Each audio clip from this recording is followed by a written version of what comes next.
Jai Mata. Charanam Sharanam Ramambige.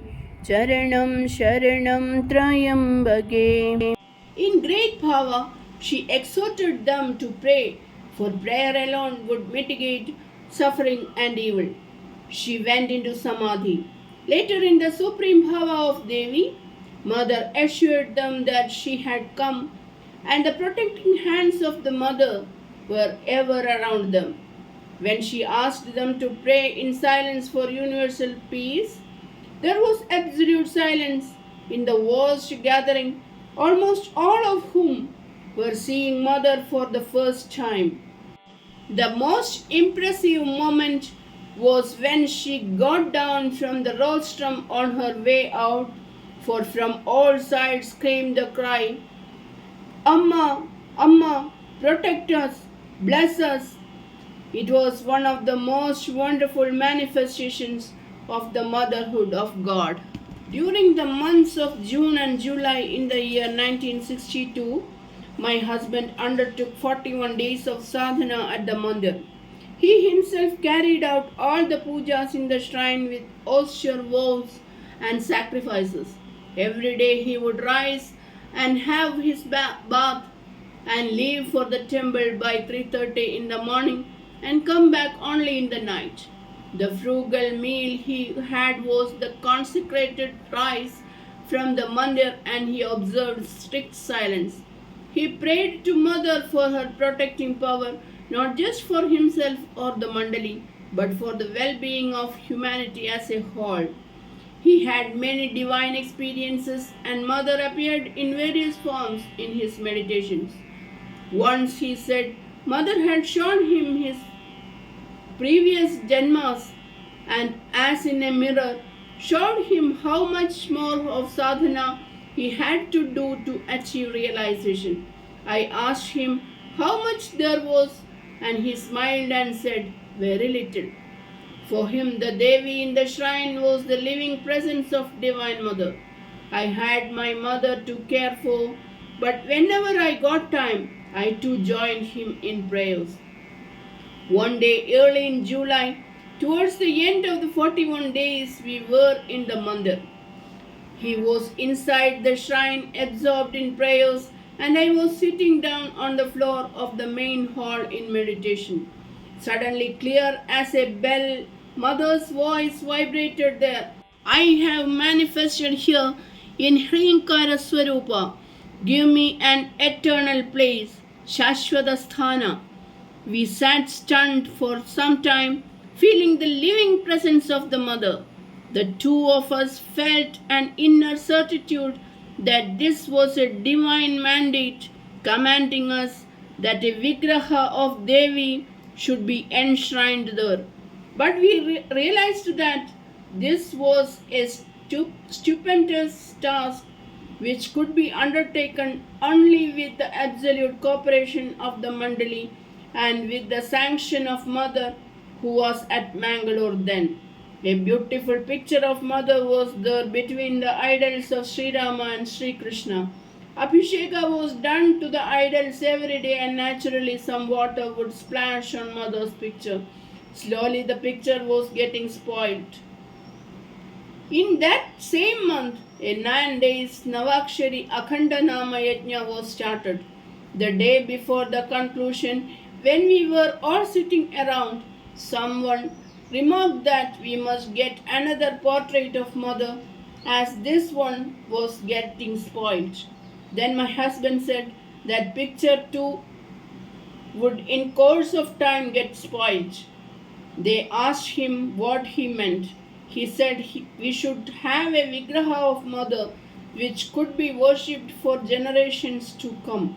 Immediately Sri Kerala Varma, Sri M.B. Menon, Sri M. Shankara Menon and all devotees there agreed wholeheartedly. That itself showed the divine will behind it.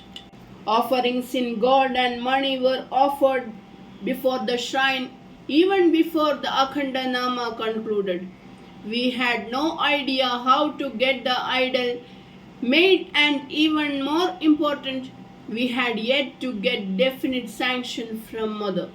In August that year, Both of us had to go to Madras for medical treatment, and we decided to take darshan of Mother at Mangalore before going to Madras. We had a meeting in the Mandir, and it was decided that after getting Mother's approval, we would make enquiries at Madras if the Vigraha could be made there. By 20th August, we reached Mangalore. The same evening, we had darshan of Mother and Bhagwan. We told Mother about the Vigraha and sought her blessing. Mother was in an indrawn mood and we did not get a reply from her. The next day, Mother was in solitude. The day after, we were in the prayer room, engaged in our daily puja, when Mother suddenly came into the room, leading Bhagwan by hand. She then asked us in detail about the Vigraha. We had brought with us the money and jewels offered by the devotees for the Vigraha. As we were speaking, Mother went into an exalted bhava and commanded us to place the offerings at the feet of Mother and Bhagwan. In words of power and assurance, she said, "The Pratishta will take place as it is the divine will, but you will have to surmount many obstacles and it will be possible only with the utmost faith and devotion." Grasping Bhagwan's hand within hers, she blessed us both to go ahead for the great purpose. That blessed moment when the divine pair stood before us is still deeply etched in my memory. The next day, August 22nd, 1962, happened to be Krishna Jayanti, and a bhajan was arranged at Tara Devi's father's house. In Mangalore, Gokulashtami, the advent of Sri Krishna, was celebrated in all homes and temples on a grand scale. The bhajan hall, with Divine Mother's photo and an image of Krishna, was decked with flowers and beautifully drawn out columns. By 9:30 a.m., the hall was full. Tara Devi had come from Ahmednagar, as also devotees from other centers. Evocative songs of Krishna resounded everywhere. At 10 a.m., Mother came and was seated on the sofa. She sang songs of Krishna with exuberant love and tenderness. But soon Mother was merged in deep samadhi. Ladies garlanded Mother while others offered flowers. A devotee started singing a Marathi song soulfully, "Ala Ala Govinda Gokula Majja," meaning, "Oh come our Govinda of Gokula." As we sat immersed in that song, Mother, in a majestic bhava, stood up suddenly and in powerful accents changed the words of the song to "Ali Ali Amba Bhavani Ali." The thrilling voice throbbed in the atmosphere. It was a divine declaration that Amba Bhavani had come to bless the world.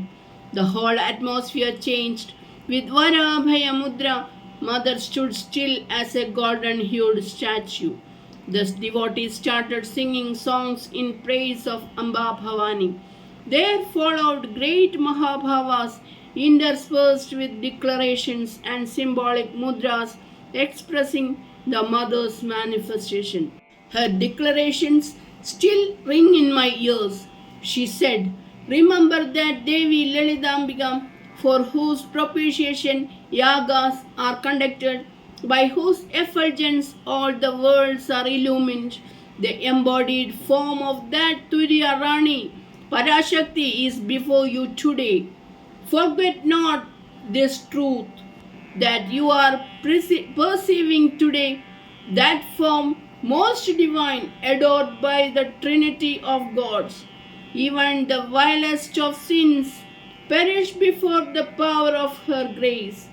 May you gain that surrender which Sri Krishna enjoined upon his most beloved devotee Arjuna. Surrender at the Devi's lotus feet. Become her trusted children. Even if today is Gokulashtami, realize that When you sing praises of Jaganmada, Sri Krishna too is propitiated. The powerful words stopped for a time. Mother stood, her hands raised in blessing to the whole world, her two eyes turned upward in the bhava. In ecstatic bliss, songs and slogas in praise of Devi flowed from the devotees. Again, declarations never heard before came from the mother. I am that Shakti that gives coolness to the moon, heat to the sun, beauty to the stars. I am that ocean of infinite consciousness, the Parabrahma Chaitanya that gave birth to the 10 avatars. Beloved children, you have become blessed forever by this darshan of my Swarupa. Atmajnana is the gift that Devi bestows on her devotees. Let Vairagya be your adornment.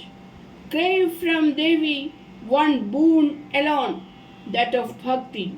Pray for bhakti, cry for bhakti, beg Devi for bhakti alone. Know that in the future, even those who have not seen this form will experience the bliss of bhakti by the repetition of the divine name. Who else but Devi has the power to remove the dense veil of Maya? Who else is able to grant the power to pierce the Avyakta and merge in Parabrahman? Offer your praises to her. Let your hearts and minds be purified by singing her praise. Charanam Sharanam Ramambige, Charanam Sharanam Trayambage. Jai Mata.